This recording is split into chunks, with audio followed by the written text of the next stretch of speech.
2 நாளைக்கு முன்னாடி வச்ச மெஹந்தி என்னோட கையில பாத்தீங்கன்னா அப்படியே தொலி மாதிரி பிஞ்சிட்டு வருது. இது என்ன பெரிய விஷயமா, இது நார்மல் தானப்பா அப்படின்னு சொல்லி நீங்க நினைக்கலாம். ஆனா இது நார்மல் கிடையாது. இன்னைக்கு வரக்கூடிய பிளாக் ஹென்னா, இன்ஸ்டன்ட் ஹென்னா, இந்த மாதிரியான மெஹந்தி கோன்ஸ்லாம் இருக்கு இல்லையா, இது எல்லாத்துலயும் ஹார்ம்ஃபுல்லான கெமிக்கல்ஸ் வந்து சேர்க்கறாங்க. பாராஃபினைலின் டயாமின் அப்படின்னு சொல்லக்கூடிய பிபிடி அண்ட் அம்மோனியா, இந்த ரெண்டும் வந்து அதிக அளவுல சேர்க்கப்படுது. இது சேர்க்கப்படுறதுக்கான முக்கியமான காரணம், நம்ம அந்த மெஹந்தி கோனை வைக்கும் போதே வந்து அந்த கலர் இன்ஸ்டன்டா ஒட்டிக்கணும் அப்படின்றதுக்காகவும், அம்மோனியா சேர்க்கிறது ஸ்கின்னுக்குள்ள அது நல்ல ஊடுருவி 2-3 நாள் வரைக்கும் அந்த கலர் இருக்கணும் அப்படின்றதுக்காக தான். இதெல்லாம் எங்களுக்கு தெரியாதா, அதனாலதான் நாங்க நேச்சுரல் ஆர்கானிக் ஹென்னா வாங்கி பயன்படுத்துறோம் அப்படின்னு யோசிச்சுட்டு இருக்கீங்க அப்படின்னா, நான் இவ்வளவு நேரம் சொன்னது அந்த ஆர்கானிக் ஹென்னா தான்.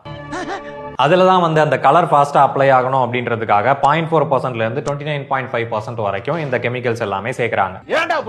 சரி, இதெல்லாம் இல்லாம தயாரிக்க முடியாதா அப்படின்னு சொல்லி கேட்டீங்கன்னா, தப்பு ப்ராடக்ட் மேல கிடையாது, நம்ம மேலதான். ஏன்னா நமக்கு இன்ஸ்டன்டா கலர் பிடிக்கணும் இல்லையா. காலையில கல்யாணத்தை வச்சுட்டு ராத்திரி தான் கோலம் போட்டுட்டு இருப்போம். அப்ப காலையில நமக்கு பிரைட்டா தெரியணும் இல்ல. சோ அப்ப அந்த மாதிரி கெமிக்கல்ஸ் சேர்த்தாதான் நல்லா பிரைட்டா தெரியும். சரி, நேச்சுரல் ப்ராடக்ட்டுக்கே இந்த நிலைமை அப்படின்னா, அப்ப மற்ற ப்ராடக்ட்ஸ் அது எல்லாம் பியூர் கெமிக்கல் டை தான். கடையில 10 ரூபாய்க்கு 15 ரூபாய்க்கு வாங்கக்கூடிய ஹென்னா எல்லாமே வந்து பியூரா ஒரு கெமிக்கல் டை தான். அது அதை வச்சிங்க அப்படின்னா உங்களுக்கு ஸ்கின் இரிட்டேஷன், அலர்ஜி அண்ட் அந்த அம்மோனியா ஊடுருவி உங்களோட ஸ்கின்னுக்குள்ளேயும் போகிறதுக்கு வாய்ப்பு இருக்கு. ஸோ இதெல்லாம் ஒரு ஆபத்தான பொருட்கள் தான். மருதாணி இலையை அரைச்சு வச்சிங்க அப்படின்னா கலர் முழுவதுமா படிக்கிறதுக்கு 6 மணி நேரத்துல இருந்து 24 மணி நேரம் வரைக்கும் ஆகலாம். அதனால மக்கள் ஜாக்கிரதையாக இருக்கும்.